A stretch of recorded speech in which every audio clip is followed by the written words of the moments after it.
Amen. Well, please turn with me in your Bibles to Isaiah chapter 60.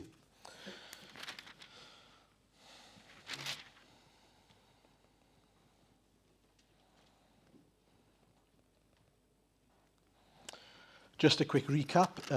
Again, it'd be good for you to flick back to what we were looking at last week, just to remind you, unless you've got phenomenal memories. Or if you weren't here especially, it's good to flick back to Isaiah 58. Perhaps we'll start there. So last Sunday in Isaiah 58, we saw that the hearts of the people of Israel were far from God.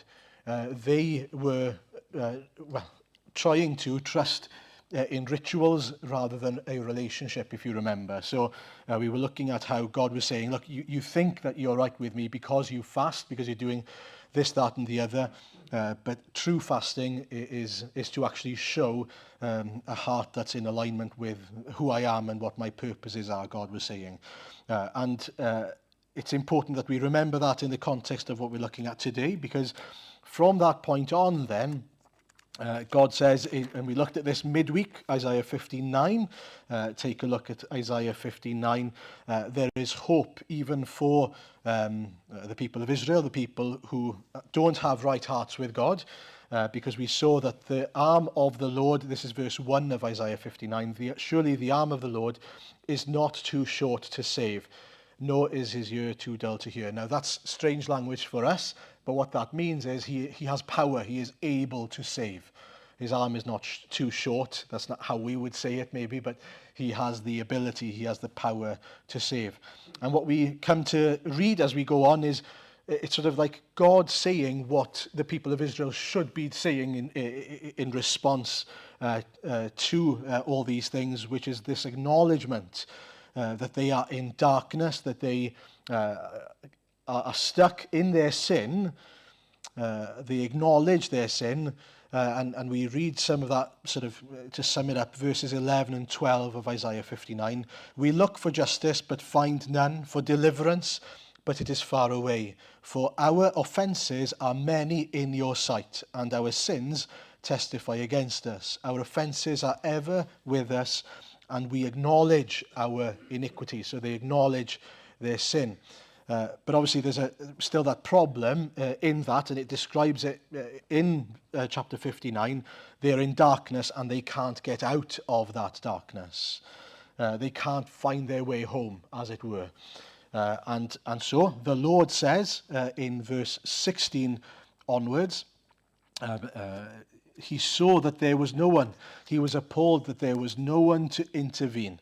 So his own arm, or his own power, if you like, achieved salvation for him, and his own righteousness sustained him. And how does he do that? Take a look at verse 20. The Redeemer will come to Zion, to those in Jacob who repent of their sins. And so the whole point of Isaiah 59 is to those who acknowledge their sin, to those who repent of their sin, who turn away from their sinful ways and to the Lord, as we looked a little bit this morning, you will find that there has been a Redeemer provided for you. His name is Jesus. Now, of course, the people of Israel didn't know that at the time. We know because Jesus has been and done what he said he would do. But that's what they received there, a promise. The Redeemer will come to Zion, to the people, to those in Jacob who repent of their sins.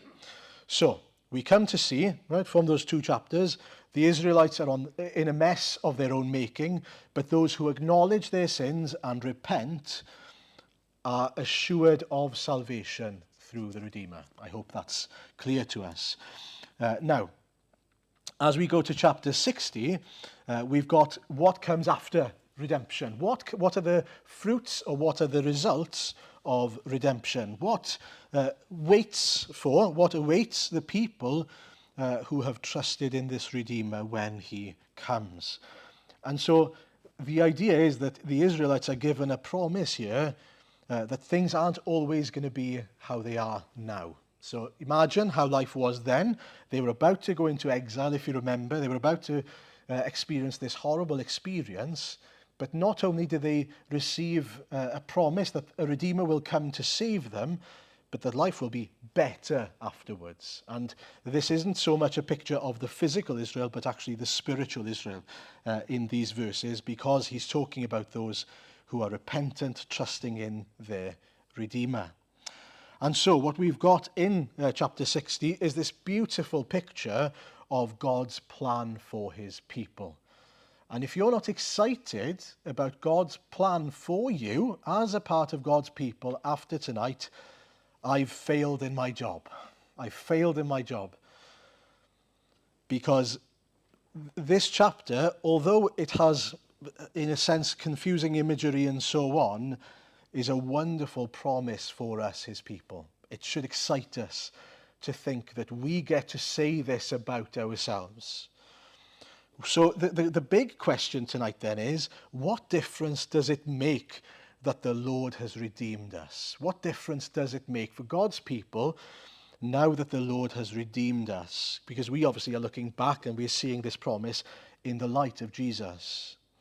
So the first thing tonight we're going to look at is the fact that his glory rests on his people and is revealed in them and through them. If you're a Christian tonight, God's glory rests on you and is revealed through you. Now, that's amazing in and of itself. God says here, arise, shine. And remember now, they were just saying, we are in darkness, we are blind, and we can't find our way home. But because the Redeemer has come, they hear these words, arise, shine, for your light has come, and the glory of the Lord rises upon you. See, darkness covers the earth, and thick darkness is over the peoples, but the Lord rises upon you, and his glory appears over you. And so the picture is now, those who are in darkness have experienced the light of God shining his glory on them. He's illuminated their hearts, their lives, and they are shining the light of the glory of God.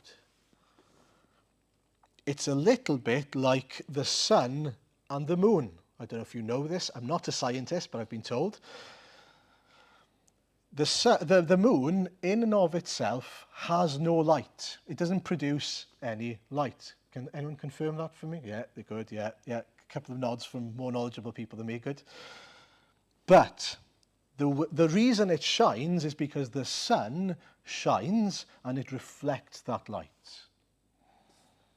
And it's like that with us. Because the Son, that is God himself, has shone his glory, his majesty, his splendor on us, his people, by revealing Jesus to us, we experience the light of the Son, but we also get to reflect the light of Jesus to others. There is no light belonging to us, and yet we become a light. And you know, that would have been mind-blowing to the Israelites, because they'd never have thought of themselves as a people who were to be a light to the nations. They would have thought of themselves as a light almost to show off in front of the nations, but not a light to draw the nations in. And that's what we hear here, that God has a plan for the nations to come in and experience the light of God's glory through them. So verse 3, nations will come to your light, and kings to the brightness of your dawn.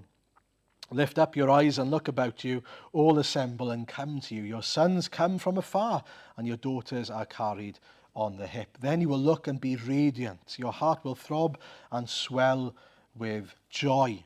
So these people from afar will come in, will enter in and see God's glory, drawn in by God's light, God's glory. Notice again, I can't stress it enough, there is nothing special about the people of Israel. Because we've just heard in the last couple of chapters, they are hopeless cases. There's nothing that they have that makes them worthy of even experiencing the light of God's glory. Never mind being a mirror to it. And yet now God is saying, you will experience my glory, but not only that, other people can experience my glory through you. What a privilege. The people of Israel now become a vessel for God to reveal himself, his power, his majesty to others. What a privilege the people of Israel have. And it's not just the people of Israel, of course. That is true for each and every believer. If you are a believer this evening, not only have you experienced the glory of Jesus, but you are now a mirror to reflect through the way you're living your life, the glory of Jesus to others, as you proclaim the gospel, the glory of Jesus to others. And he says, lift up your eyes and look about you. Look at what I am doing. I'm drawing people in. This is God's work, not their work. And that's a comfort, isn't it? Knowing that it's not them who are going to draw people in. It's the Lord who draws people in through them. We are fools if we think that it's us that do the work. If we think it's us who can draw people in. No, it's God who draws them in through us. And he says they'll come in from everywhere, from afar, he says. And you will be full of joy as they come to me, he says in verse 4. And I think that would have been very jarring to the people of Israel, because I don't think they'd have wanted the other people, the people of the nations who don't belong to God, to experience God's glory. By nature, they'd have been thinking, well, no, I don't want those enemies of mine to experience being a part of God's people. And you know, before being a Christian, we might be thinking the same about certain people. Oh, I wouldn't want them to be the same, belonging to the same people as me. But that's another wonderful thing the gospel does. God draws us from our own foolish mindsets and ways of thinking, selfish ways of thinking, because if we've experienced the Lord's mercy made into new people, we will be rejoicing at the addition of any person to God's nation, to God's people, whoever they are, wherever they are from. And in verses 5 and 6, you've got this very interesting example and picture, if you like, of the type of people God is going to bring in from the nations. Now, if you take a look at verses 5 and 6, it's an interesting description.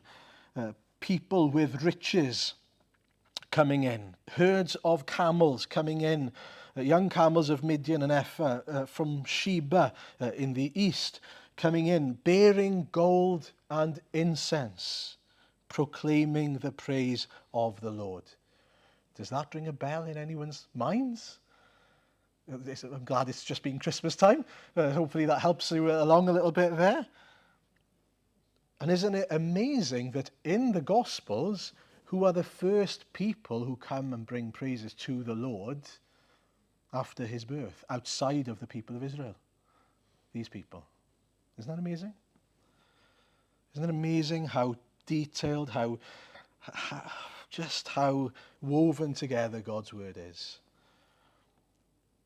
And again, we see his plans being worked out then in front of us, if you like, where these types of people are coming in and worshipping the Lord.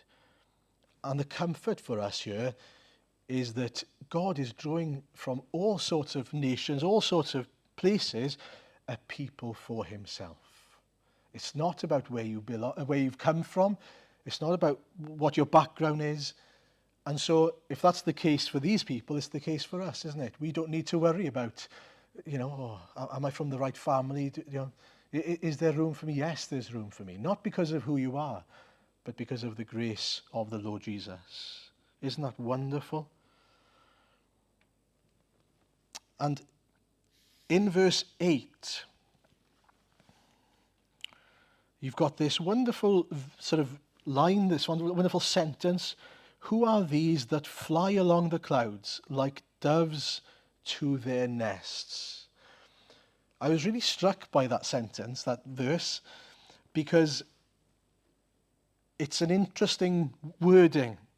Because what he's saying there is that these people who are coming from afar to God, to the people of God, to the kingdom of God, are coming in like doves to their nests. Not doves from their nests, flying from home and going away, but rather coming to the nest. That's interesting, isn't it? And we'll come back to this in a minute, But it's important that we remember that those, and learn that those who come to the Lord are not coming from their home and going away, they're actually coming home to the Lord. It's where they are destined to be. And we'll see it in verse, I'm not going to get too excited now, we'll come back to it in a minute. So, we see the beginning of God's plan. It's not to save a physical nation, Israel, but rather to have a nation for himself, a people for himself, yes, out of Israel, but also out of the nations of the world.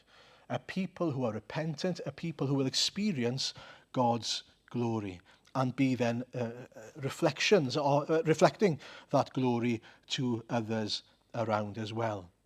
Of course, still true today. God's glory rests on us, dwells in us, his church, by the Holy Spirit, and he reveals his glory to those in darkness today. And we should be so confident that the Lord is still fulfilling his purposes. It's God's work, not mine. Now, I am a willing participant of that work, but it's important to note it's God's work. I need to rest on him to finish that work, not think that I'm going out to do it for him. We'd be like, I don't know if you've ever had that experience where when I was younger, I remember we used to live next door to a farm, and I used to sit on my dad's lap and drive the car home. Have you ever done that? It's good. It's fun. Now, I was in no way in control of that car. You'll be glad to hear. I couldn't reach the pedals. I couldn't change the gears. And even though my hands were on the steering wheel, my dad's hands were also on my arms. Now, I was a willing participant. I thought I was driving the car, but I wasn't. And it's a little bit like that when it comes to the Lord's work through us. It's not me that's doing the work, it's him that's doing the work.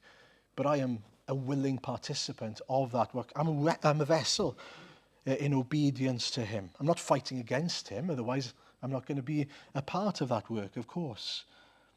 But we've got to be willing for him to use us for his glory. Now, as we move on, in verse 10 then, we've heard about the establishing of his kingdom. He will prepare a people, but he also then builds up his kingdom. And that's really what we see in verse 10 onwards. There's this picture now then of the people of God who have been brought in, rebuilding the wall.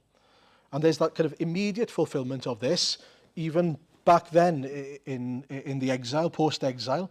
But it's so much more than that, pointing us forward now to the people of God being a part of, the building of God's kingdom. Again, God's doing the work, not us. Those who were once struck down because of their sin are now building with the Lord. And nothing will stand against it, he said. Notice, your gates will always stand open. They will never be shut day or night, so that people may bring you the wealth of the nations, their kings led in triumphal procession. For the nation or kingdom that will not serve you will perish. It will be utterly ruined. There's a promise there that those who don't belong to the kingdom of God will be dealt with according to God's perfect judgment. But also, we will be, because we belong to the Lord, we will be successful in our endeavours according to the Lord's will. And isn't it wonderful to know that even though things don't go the way we think they should go, everything is going the way the Lord desires for them to go. Isn't that wonderful to know? And so the full picture here then is that the foreigners, which is the non-Jews, were going to be a part of God's church, God's kingdom, and we're going to give of themselves and all that they had to be a part of God's kingdom being built up. And we see it happening. You can turn with me if you want to Acts 15. After they realized that Gentiles, again non-Jews, were being saved and being able to enter into God's church. Christ's church, sorry. And so in verse 14 to 19 we read this. Again, we're kind of mid-conversation here, but Simon has described to us how God first intervened to choose a people for his name from the Gentiles. The words of the prophets are in agreement with this. As it is written, after this I will return and rebuild David's fallen tent. Its ruins I will rebuild, and I will restore it, that the rest of mankind may seek the Lord, even all the Gentiles who bear my name, says the Lord, who does these things. Things known from long ago. It is my judgment, therefore, that we should not make it difficult for the Gentiles who are turning to God. This is James speaking.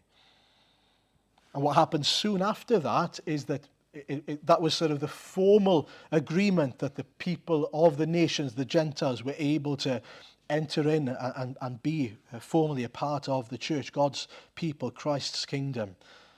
And from that point on, do you know, a lot of the Gentiles were able to support a lot of the Jewish Christians.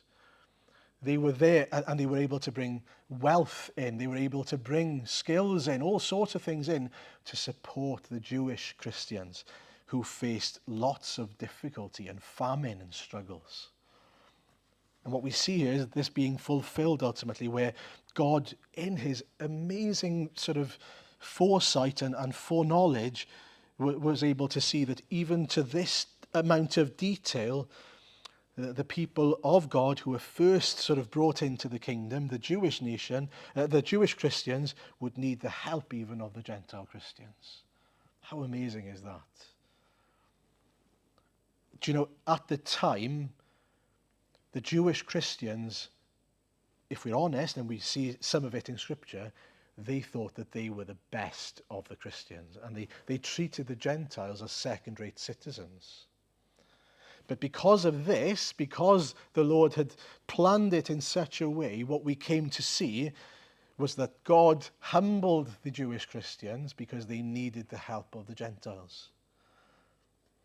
And what we see there is just a little glimpse of how God can sort of orchestrate our circumstances to teach us things, how we are to learn that actually you are not more important than this group of Christians. You are all on the same level, and you need to be served by one another.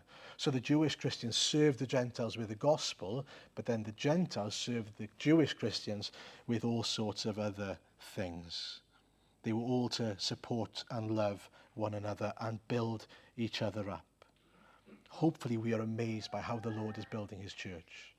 The same is true today. We might be supporting believers in other places through prayer and all sorts of things, but they might be serving us in ways, whether that's encouragement through their suffering, all sorts of different means. But no one is any better than the other, but we are building each other up. We are to serve one another. We might be able to send funds and help others financially, whatever it might be, but others might be able to serve us in different ways as well. We praise the Lord that he is able to build up and is building up his kingdom. Now, final point. We finish with the eternal position, if you like, or the eternal glory of the kingdom of God. So the end result of all these things is that God sort of has established his kingdom, he builds his kingdom, but then he finishes the building and they get to enjoy what God has planned for them.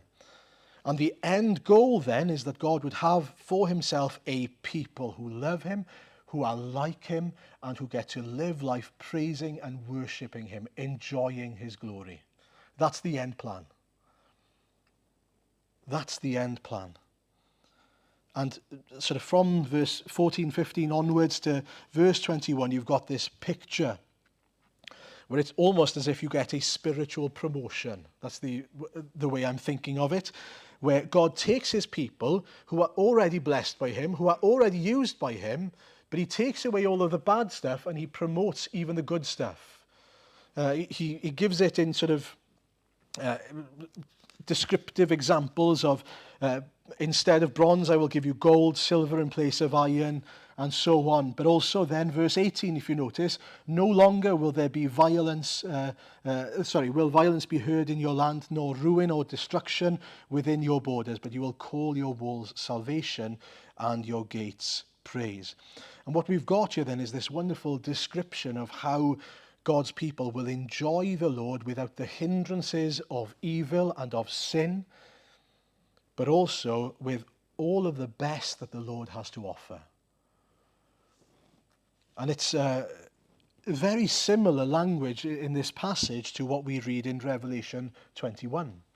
I'm going to read some of it because I think it's quite helpful. So I'll read verses 1 to 5 first of all. Then I saw a new heaven and a new earth, for the first heaven and the first earth has passed away, and there was no longer any sea. I saw the holy city, the new Jerusalem, coming down out of heaven from God, prepared as a bride, beautifully dressed for her husband. And I heard a loud voice from the throne saying, "Look, God's dwelling place is now among the people, and he will dwell with them. They will be his people, and God himself will be with them and be their God. He will wipe every tear from their eyes. There will be no more death or mourning or crying or pain, for the old order of things has passed away." He who was seated on the throne said, "I am making everything new." Then he said, "Write this down, for these words are trustworthy and true." And then I'm going to jump to 22, verse 22. I did not see a temple in the city, because the Lord Almighty and the Lamb are its temple. The city does not need the sun or the moon to shine on it, for the glory of God gives it light, and the Lamb is its lamp. The nations will walk by its light, and the kings of earth will bring their splendor into it.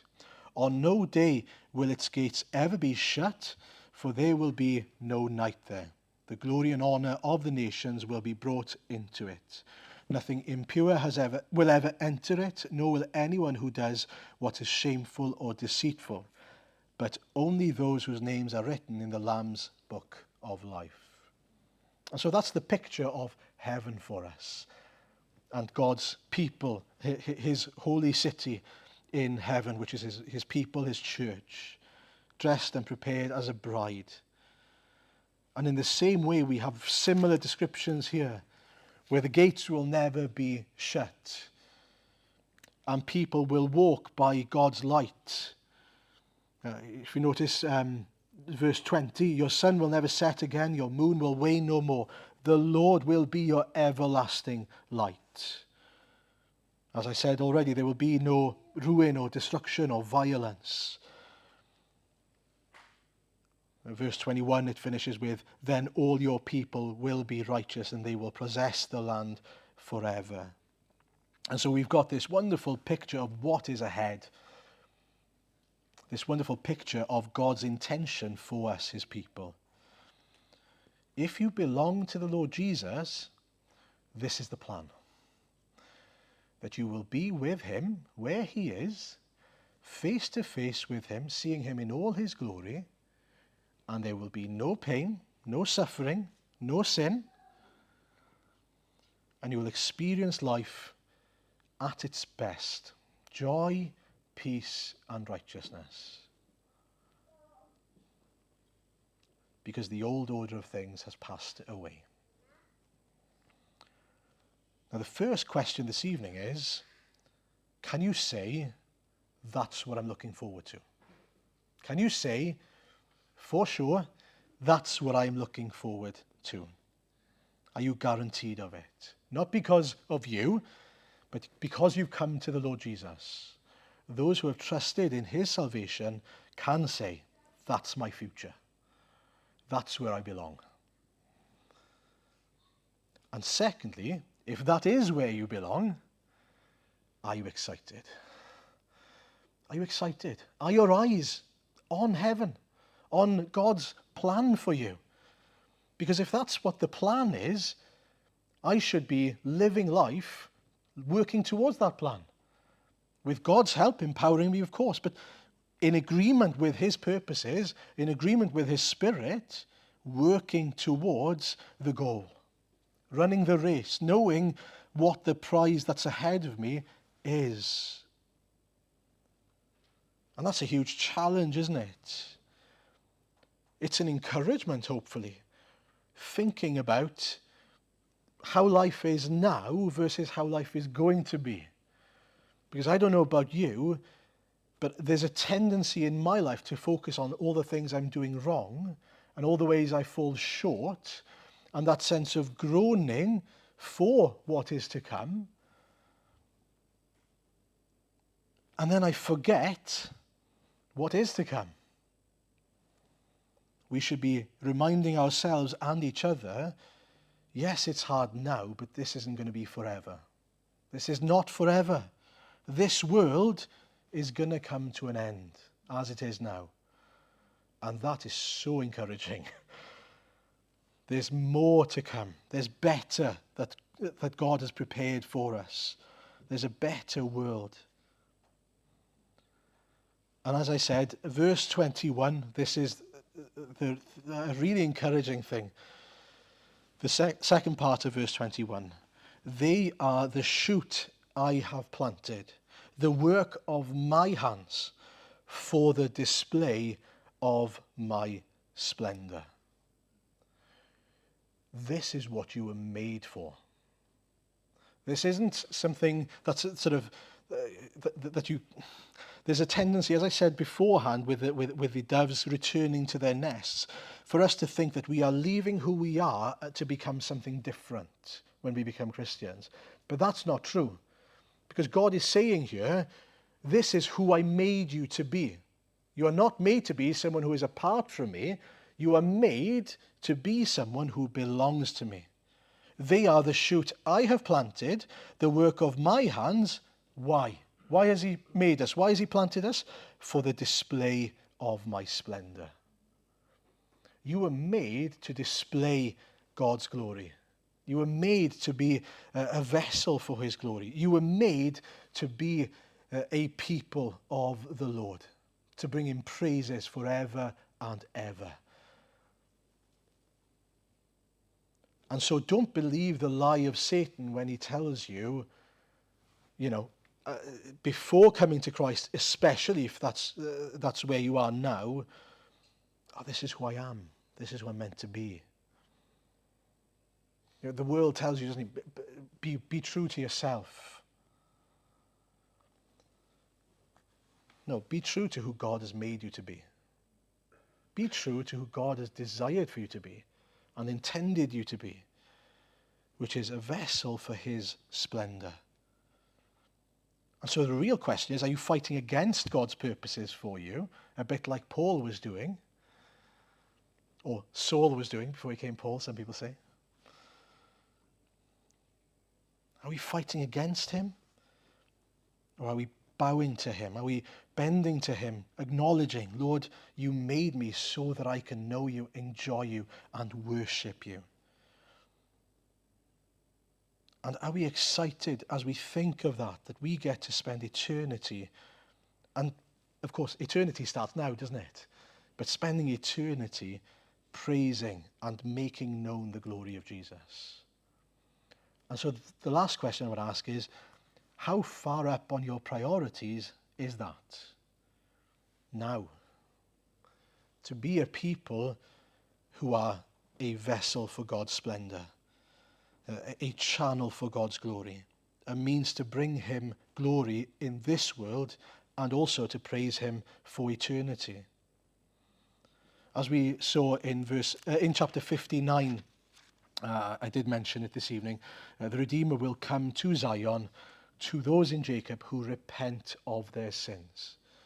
It's very clear who he's come for, those who are willing to acknowledge their need and turn to him for salvation, so that they can be changed to be the people that God wants you to be.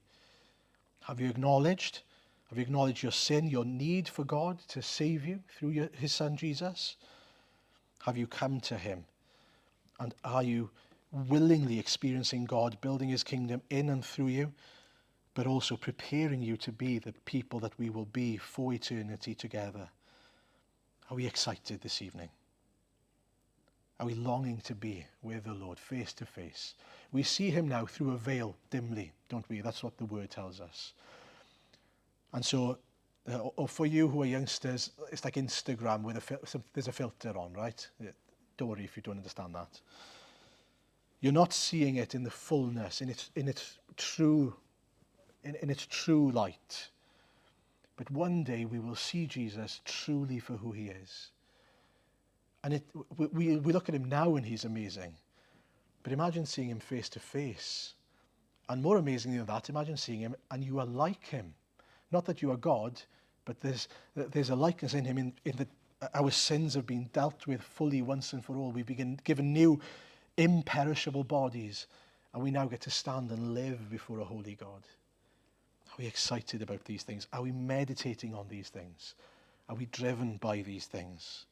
We pray that the Lord would work in our hearts and make us excited for how he's worked in us and how he will continue to work in us until he finishes the work in his people. Amen.